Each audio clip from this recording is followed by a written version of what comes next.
What are hydrogen bonds? An attractive force called a hydrogen bond can exist between certain molecules. These bonds are weaker than ionic or covalent bonds because it takes less energy to break these types of bonds.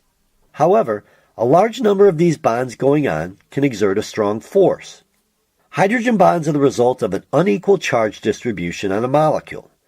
These molecules are said to be polar.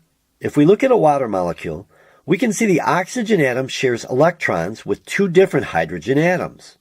So, in total, this molecule has 10 protons, 8 from oxygen and 1 each from the hydrogen atoms, and a total of 10 electrons, 2 shared between the oxygen atom and hydrogen atom number 1, and 2 shared between the oxygen atom and hydrogen atom number 2, and the other 6 non-shared electrons from the oxygen atom.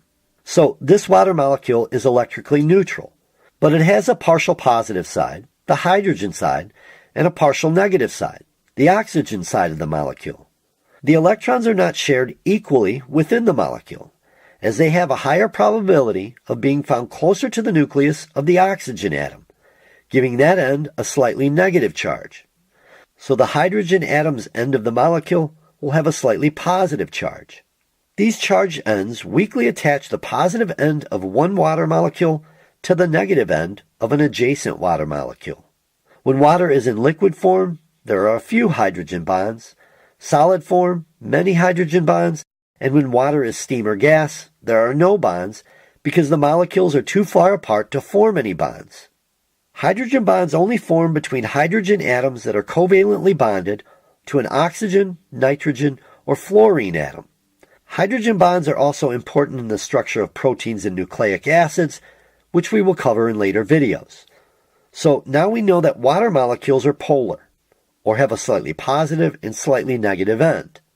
And in fact, many lipids, or fats and oils, are not polar, so their molecules share electrons equally in their bonds.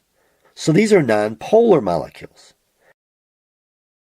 This means that when water and oil come together, they do not form bonds with one another.